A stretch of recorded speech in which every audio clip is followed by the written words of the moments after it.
নমস্কার, দেখছেন কলকাতা টিভি। আপনাদের সঙ্গে আমি মধুবন্তী। শুরু করছি জেলার সারাদিন। আর জেলার সারাদিনে যে খবরে নজর রাখবো তা হলো তৃণমূল দলের মধ্যে নবীন প্রবীণ দ্বন্দ্ব এবং জানিয়ে জল্পনা একেবারে তুঙ্গে। তারই মধ্যে শোভনদেব চট্টোপাধ্যায় তিনি কি বললেন যে এই দ্বন্দ্ব কিন্তু ছিল, থাকবে, কিন্তু তারই মধ্যে 3বার মুখ্যমন্ত্রী হয়েছেন মমতা বন্দ্যোপাধ্যায়। শোভনদেব চট্টোপাধ্যায় তৃণমূলে দ্বন্দ্ব ছিল, আছে, থাকবে এমনই মন্তব্য করলেন আজকে। কি বলেছেন শোনাবো। দ্বন্দ্ব তো আমাদের মধ্যে আছেই, ছিল, থাকবে। দ্বন্দ্ব সবসময় মনে রাখতে হবে যে দ্বন্দ্ব তো আমাদের মধ্যে আছেই, ছিল, থাকবে। দ্বন্দ্বই তো একটা সবসময় মনে রাখতে হবে যে মানে দ্বন্দ্বের পরেই কিন্তু আবার প্রীতির সম্পর্ক হয়।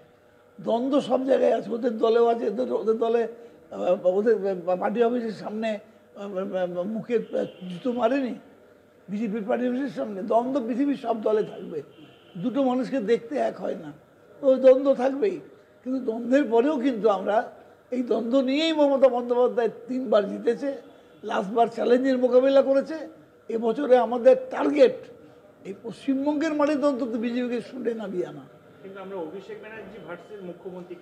কোনো লড়াই নয়, ওটা কোনো লড়াই নয়, এটা লড়াই নয়। এটা লড়াই বলে যেভাবে প্রজেকশন হচ্ছে, কোনো লড়াই নয়। অভিষেক আমাদের দলে মমতা বন্দ্যোপাধ্যায়কে আমাদের নেত্রী চাই, অভিষেক বন্দ্যোপাধ্যায়কে আমাদের সমানভাবে চাই। কথা বলবো, আমাদের সঙ্গে টেলিফোন লাইনে রয়েছেন আমাদের প্রতিনিধি পলাশ চক্রবর্তী। পলাশ, নবীন প্রবীণ দ্বন্দ্বের মধ্যেই কিন্তু শোভনদেব চট্টোপাধ্যায়ের বক্তব্য যে এই দ্বন্দ্ব ছিল, থাকবে, তারই মধ্যে 3বার মুখ্যমন্ত্রী হয়েছেন মমতা বন্দ্যোপাধ্যায়। আর কি বললেন তিনি? দেখো, তিনি এই মুহূর্তে যেটা আজকে হুগলিতে তিনি এসেছিলেন, তারপর তিনি উত্তরপাড়া পৌরসভা যান। তিনি যেটা বলেন যে কোনো দল যখন মানুষের মতামত বা ভোটের ভিত্তিতে জনসমর্থন হারিয়ে ফেলে, তখন কিন্তু তারা ধর্মের আশ্রয় নেয়। সেরকমই কিন্তু কেন্দ্রীয় সরকার ধর্মের উপর আশ্রয় করে সরকার চালাচ্ছে। এবং শুধু তাই নয়, তিনি বলেন নবীন এবং কবি আমাদের যে দ্বন্দ্বের কথা, সে কথা তিনি স্বীকার করেন। দ্বন্দ্ব ভবিষ্যতে থাকবে, তবে মুখ্যমন্ত্রী মমতা বন্দ্যোপাধ্যায়, অভিষেক বন্দ্যোপাধ্যায় দুজনকে আমরা চাই। রাজ্যের ক্ষেত্রে কিন্তু আমাদের সকলকে নিয়েই চলতে হবে, কথা কিন্তু বলেন মধুবন্তী। ধন্যবাদ পলাশ। আজ শোভনদেব চট্টোপাধ্যায় তিনি যা বললেন তা থেকে স্পষ্ট, তিনি তার যেটা বক্তব্য যে এই যে নবীন প্রবীণ যে দ্বন্দ্ব, সেই দ্বন্দ্ব ছিল এবং থাকবে, কিন্তু তার মধ্যেই মমতা বন্দ্যোপাধ্যায় তিনি নেত্রী এবং অভিষেক বন্দ্যোপাধ্যায় তিনিও নেতা, এবং তার মধ্যেই মুখ্যমন্ত্রী মমতা বন্দ্যোপাধ্যায় তিনি 3বারের মুখ্যমন্ত্রী হয়েছেন। এই দ্বন্দ্বের মধ্যেই তার বক্তব্য থেকে স্পষ্ট।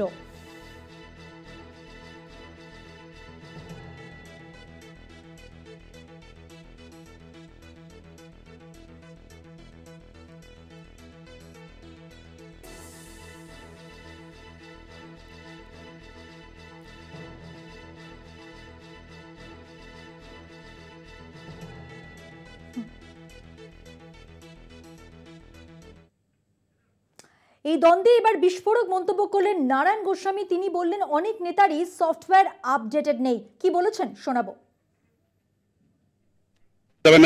তর্ক চলছে এখন, নবীন প্রবীণ একটা বিতর্ক। মমতা ব্যানার্জির সঙ্গে কালকে দেখা করলেন অভিষেক বন্দ্যোপাধ্যায়, কি মনে হয় এবার কি এটা হ্রাস পড়বে? না, সেটা তো দেখুন, মুখ্যমন্ত্রী মমতা ব্যানার্জি আমাদের নেত্রী, তিনি অসুস্থ।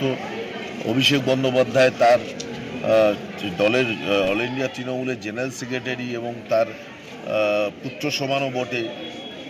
পিসির খোঁজ নিতে যাবে না শারীরিকভাবে, সেটা গেছে। সবসময় সব দেখাটাই যে রাজনৈতিক কারণে দেখা হবে তা তো নয়। তবে যে বিতর্ক হচ্ছে, বিতর্ক থাকার কথা নয়। নেত্রী আমাদের একজনই, তিনি মমতা বন্দ্যোপাধ্যায়। এবং দেখুন, সিপিএম এর একটা ধারণা আছে যে দেহত্যাগ না করলে পদত্যাগ করে।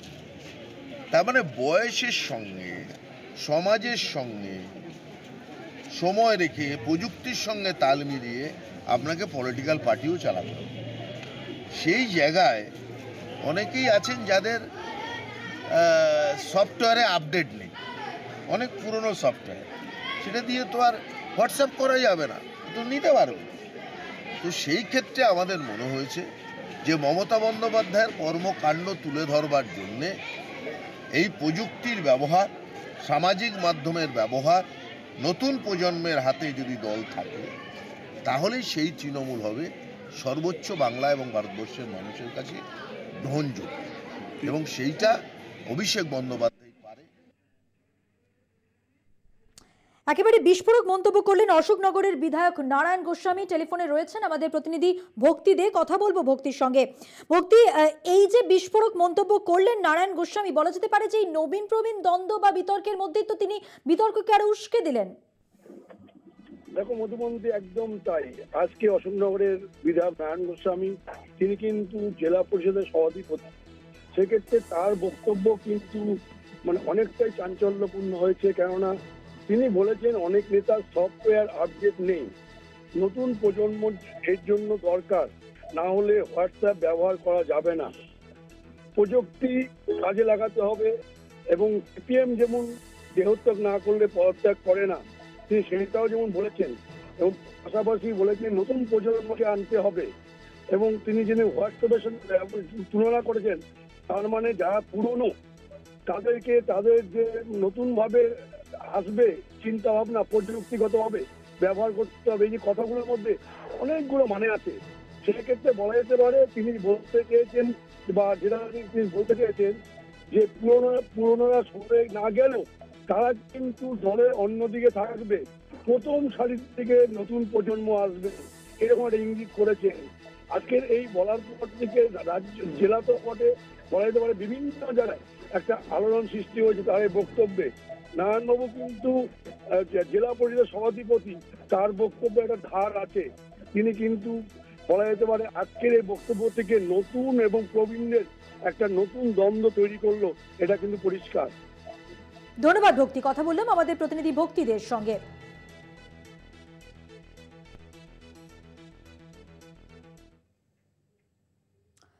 আর এবার যে খবরে নজর রাখবো, কেন্দ্রের পরিবহন আইনের বিরুদ্ধে প্রতিবাদের ছবি রাজ্য জুড়ে। ট্রাক চালকদের পথ অবরোধ, ধর্মঘট, রাস্তায় টায়ার জ্বালিয়ে প্রতিবাদ। আইন প্রত্যাহার না হলে বৃহত্তর আন্দোলনের হুঁশিয়ারি। আন্দোলনের পাশে কংগ্রেস ও তৃণমূল। দেখুন। হিট অ্যান্ড রান কেসের ক্ষেত্রে নতুন আইন জারি করেছে কেন্দ্রীয় সরকার। প্রতিবাদে রাজ্য জুড়ে বিভিন্ন জায়গায় ধর্মঘটে ট্রাক চালকরা। রাজ্য জুড়ে 3 দিনের ধর্মঘট ডেকেছেন তারা। নয়া প্রবর্তিত ভারতীয় ন্যায় সংহিতায় হিট অ্যান্ড রান আইনে চালক পালিয়ে গেলে 10 বছরের জেল ও 7 লক্ষ টাকা জরিমানা ধার্য করা হয়েছে। আগে এই আইনে আইপিসি ধারায় মামলা হতো ও 2 বছরের জেল হতো। কেন্দ্রীয় সরকারের চালক আইনের প্রতিবাদ জানিয়ে রাস্তা অবরোধ করে বিক্ষোভ রতুয়া ট্রাক চালকদের। শতাধিক ট্রাক চালক রতুয়া ব্লক মোড় এলাকায় রাজ্য সড়ক অবরোধ করে বিক্ষোভ দেখান। বাহরাল স্ট্যান্ড এলাকাতেও কয়েক ঘন্টা অবরোধ চলে। চালকদের অভিযোগ, কেন্দ্রীয় সরকার চালকদের বিরুদ্ধে যে আইন আনতে চলেছে তাতে সমস্ত চালক সমস্যায় পড়বেন। দুর্ঘটনা ঘটলে প্রাণ গেলে জেল জরিমানা ধার্য করা হচ্ছে। সরকার আইন প্রত্যাহার না করলে চলবে বৃহত্তর আন্দোলন। কেন্দ্রের নতুন সড়ক আইনের চালকদের কড়া শাস্তির বিরুদ্ধে অবরোধ বারাসতের বামুনগাছি মোড়ে। গাড়ির চালকদের অভিযোগ, কেন্দ্রীয় সরকারের স্বৈরাচারী মনোভাবেই এই আইন তৈরি হয়েছে। এদিন বামুনগাছি মোড়ে প্রধানমন্ত্রী নরেন্দ্র মোদী ও স্বরাষ্ট্রমন্ত্রী অমিত শাহর কুশপুত্তলিকা দাহ করেন অবরোধকারীরা। বিক্ষোভ অবরোধের জেরে বেশ কিছুক্ষণ যানজটের সৃষ্টি হয়। আমরা চাইছি যে ড্রাইভারদের যে বিরুদ্ধে যে আইন, কালা আইন, এই কালা আইন অবিলম্বে বাতিল করতে হবে, প্রত্যাহার করতে হবে। কেন্দ্রীয় সরকারের নতুন নিয়মের জেরে বিপাকে কাঁকসার রাজবাঁধ সংলগ্ন 3টি রাষ্ট্রায়ত্ত তেল সংস্থার ডিপোর চালকরা। প্রতিবাদে প্রায় 1000-এরও বেশি গাড়ির চালক মঙ্গলবার সকাল থেকে কাজ বন্ধ করে 3টি তেল সংস্থার ডিপোর সামনে বিক্ষোভ দেখায়। কেন্দ্রীয় সরকার নতুন নিয়ম প্রত্যাহার না করা পর্যন্ত আন্দোলন চলবে বলে হুঁশিয়ারি ট্রাক চালকদের। যতদিন আমাদের এটা না হবে, ততদিন আমাদের কেস ফয়সালা না হবে, ততদিন আমাদের এইভাবেই থাকবে। আমরা আজকে গেটে এসেছি, কাল থেকে আমরা গেটে আর কেউ আসবো না। গাড়ি পুরোপুরি বন্ধ হবে গাড়ি। তো এই তো আমাদের ডিজেল গাড়ি যদি আমরা ডিজেল পেট্রোল না বহন করি, পাম্পে যদি না নিয়ে যায়, তাহলে তো পাম্প ড্রাই হবে। ড্রাই হলে এমনি অন্য গাড়ি চলবে না। নবগ্রাম পলসন্ডা 34 নম্বর জাতীয় সড়ক এলাকায় লরি চালকদের বিক্ষোভ ও পথ অবরোধ। নবগ্রাম থানার পুলিশ বিক্ষোভ তুলে দেওয়ার চেষ্টা করে। বিক্ষোভের জেরে যানজটে ভোগান্তিতে পড়ে যাত্রীরা। আমরা চাই যে ড্রাইভারের একটা যে কোনো একটা হোক। এই 10 বছর জেল খাটলে তো জিন্দেগি শেষ, 7 লাখ টাকা কোথায় পাবো? হলদিয়া ট্রাক ধর্মঘটে হলদিয়া ড্রাইভার অ্যাসোসিয়েশন। হলদিয়া থানা এলাকায় IOCL গেটের সামনে রাস্তা অবরোধ করে বিক্ষোভ অ্যাসোসিয়েশনের সদস্যদের। গাড়ি চালকদের মূল দাবি, কেন্দ্রীয় সরকারের আইন পরিবর্তন করতে হবে। পাশাপাশি শহর কলকাতাতেও তারাতলা হাইড্রোড অবরোধ ট্রাক চালকদের। তাদের দাবি, অল্প বেতনে কাজ করেন তারা, ফলে সেই আইন মানতে নারাজ তারা। আইন সংশোধন না হওয়া পর্যন্ত ট্রাক চালকরা গাড়ি চালাবেন না এবং বিভিন্ন জায়গায় রাস্তা অবরোধ করবেন বলে জানিয়েছেন। हम लोग का जो कानून लागू हुआ है, हम लोग वापस कराने के लिए हम लोग चक्का जाम किए हैं। हम लोग को चाह रहे हैं हम लोग कानून वापस हो। গার্ডেন রিচ রোডের অ্যাসবেস্টার মোড়ে পথ অবরোধ, রাস্তায় টায়ার জ্বালিয়ে চলে পথ অবরোধ। 7 लाख रुपया फाइन, 10 साल जेल। ये फैसला आपको वापस लेना ही पड़ेगा। 4000 रुपया सैलरी कमाने वाला ड्राइवर का कहां से भरेगा? কেন্দ্রীয় পরিবহন আইন অমানবিক, ট্রাক ড্রাইভারদের পাশে কংগ্রেস ও শাসক দল। স্বৈরাচারী ব্যবস্থা চলছে। একটা ট্রাক ড্রাইভার সে কোথায় কিভাবে গাড়ি চালাতে গিয়ে অ্যাক্সিডেন্ট করে তার পিছনে কারণগুলো অনুসন্ধান না করে তাকে আগে থেকেই সাজার ব্যবস্থা, প্রতিটা ঘটনায় সাজা। ড্রাইভার মানে সে খুনি হয়ে যাচ্ছে, অ্যাক্সিডেন্ট মানে অ্যাক্সিডেন্ট, অ্যাক্সিডেন্টালি অর্থাৎ ভুলবশত বা অনিচ্ছাকৃত হঠাৎ কিছু বিজ্ঞ অমিত শাহজির মতন তারা এই অগণতান্ত্রিক কিছু বিল পাস করেছে। ট্রাক ধর্মঘটের কারণে সমস্যায় পড়েন বহু মানুষ। এখন দেখার আন্দোলনের সুফল পান কিনা ট্রাক চালকরা। কলকাতা টিভি। এখন সময় একটা বিরতির পর থাকছে আরো খবর, সঙ্গে থাকুন। ফিরে এলাম বিরতির পর। যে খবরে নজর রাখবো, নতুন বছরের দ্বিতীয় দিনে রাজ্য জুড়ে ধর্মঘটে সামিল রেশন ডিলাররা। ন্যূনতম 50,000 টাকা আয়ের প্রতিশ্রুতি এবং দমনমূলক আইন প্রত্যাহারের দাবিতে অবরোধ শুরু করেছেন ডিলাররা। যদিও বন্ধের তেমন প্রভাব পড়েনি জঙ্গলমহলের রেশন দোকানগুলিতে। নতুন বছরের দ্বিতীয় দিন থেকেই রাজ্য জুড়ে অনির্দিষ্টকালের জন্য রেশন ধর্মঘট। মঙ্গলবার সকাল থেকে শুরু হয়েছে ধর্মঘট। শহরের কেষ্টপুর অঞ্চলে বন্ধের সমর্থনে পোস্টার ব্যানার হাতে নিয়ে পথে নেমেছিলেন রেশন ডিলাররা। মঙ্গলবার 2রা জানুয়ারি থেকে অনির্দিষ্টকালের জন্য দেশ জুড়ে রেশন ধর্মঘটের ডাক দিয়েছে all India fair price shop dealers federation. Ration ডিলারদের মাসিক ন্যূনতম 50,000 টাকা আয় সুনিশ্চিত করা এবং পিডিএস কন্ট্রোলার নামে যে দমনমূলক নীতি রাজ্যে খাদ্য দপ্তর এনেছে তা প্রত্যাহারের দাবিতে পথে নেমেছেন তারা। আমাদেরকে রাজ্য সরকার চুরি করতে বলছে, আমরা চুরি করব না। রাজ্য সরকার বলছে তোমরা মানুষকে মাল কম দাও, আমাদের মাল কম দিচ্ছে, আমাদেরকে চোর বানাচ্ছে। এই চোর আমরা হতে পারবো না। যার যা বরাদ্দের মাল আমরা হাতে তুলে দেবো এর জন্যে, এবং আমরা আমাদের পারিশ্রমিক ন্যূনতম 50,000 টাকা মাসিক আয়ের ব্যবস্থা কেন্দ্র এবং রাজ্য সরকারকে করে দিতে হবে, তা নাহলে এই বন্ধ চলবে। 16 দফা দাবি নিয়ে আন্দোলনে সামিল হলেন হুগলির রেশন ডিলাররাও। চুঁচুড়ার খাদ্য ভবনে বিক্ষোভ দেখালেন তারা। আন্দোলনের জেরে বন্ধ জেলার প্রায় 700টি রেশন দোকান। এদিনের বিক্ষোভ সমাবেশ থেকে রাজ্য সরকারের চালু করা দুয়ারে রেশন প্রকল্প চালানো সম্ভব হচ্ছে না বলে দাবি করেন রাজ্য ও জেলা সম্পাদক মৃণাল কান্তি বোস। আজ থেকে সারা দেশের সমস্ত রেশন দোকান বন্ধ। পশ্চিমবাংলায় অনির্দিষ্টকালের জন্য, যতক্ষণ না পর্যন্ত কোনো সিদ্ধান্তে আমরা উপনীত হতে পারছি। দেখুন, গ্রাহকদের কোনো সমস্যা হবে না, আমরা গ্রাহকদের সমস্যা করতে দিইনি বা দিই না। তার কারণ সারা মাস ধরে আছে, একটা গ্রাহক রেশন তোলার জন্য সারা মাস সময় পায়। এছাড়াও এনএফএসএ আইন অনুযায়ী 2 মাসের রেশন একসঙ্গে তুলতে পারে, এতে কোনো সমস্যা নেই। কিন্তু আমাদের পশ্চিমবাংলায় 2 মাসের রেশন এখনো দেয় না। রেশন ধর্মঘটের জের আসানসোলেও একগুচ্ছ দাবি দেওয়া নিয়ে মঙ্গলবার রেশন দোকানের ডিলাররা আসানসোলের রবীন্দ্র ভবনে একত্রিত হন।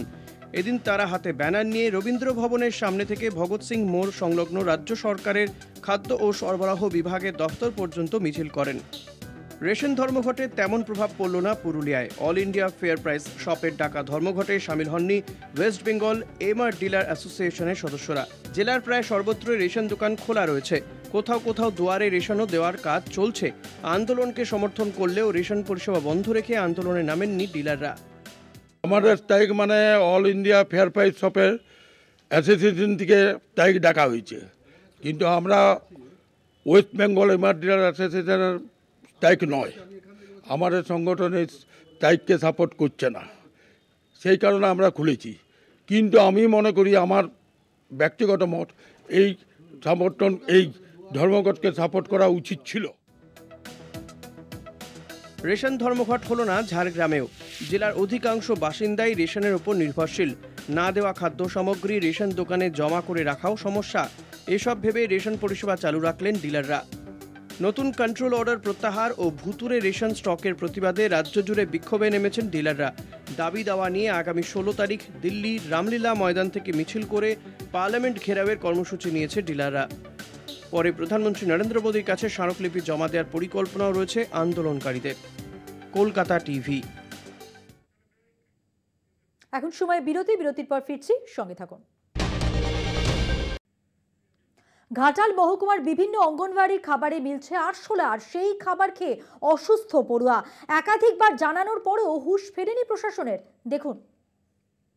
মিড ডে মিলের খাবারে টিকটিকি, আরশোলা, ইঁদুর পাওয়া নিয়ে বিতর্ক অব্যাহত রাজ্য জুড়ে।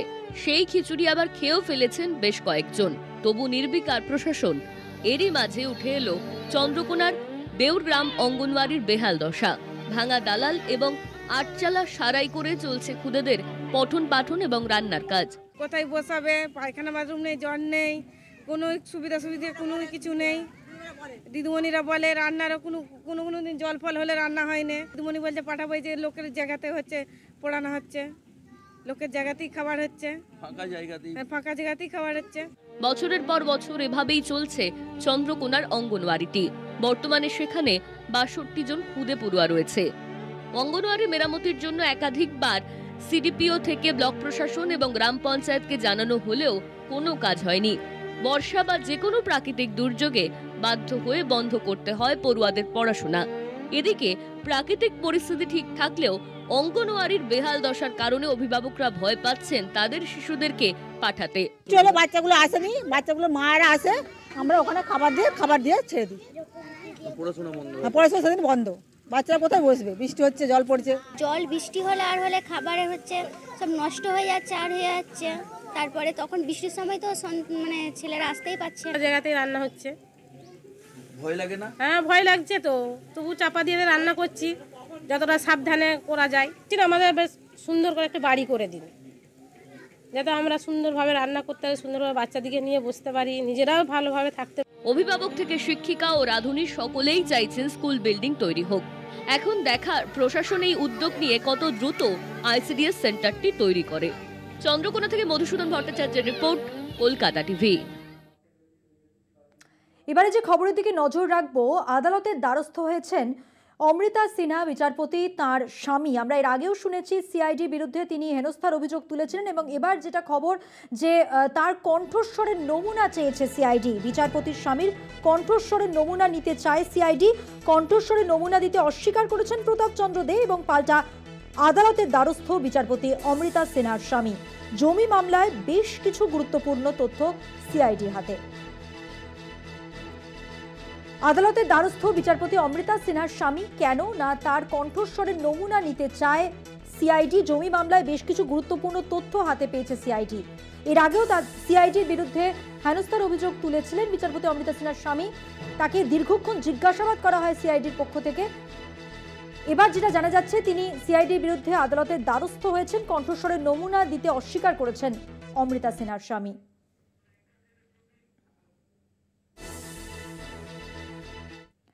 এখন সময় বিরতির, এবং জেলার সারাদিন আজকের মতো এ পর্যন্তই। দেখছেন কলকাতা টিভি, রাত দিন 7 দিন।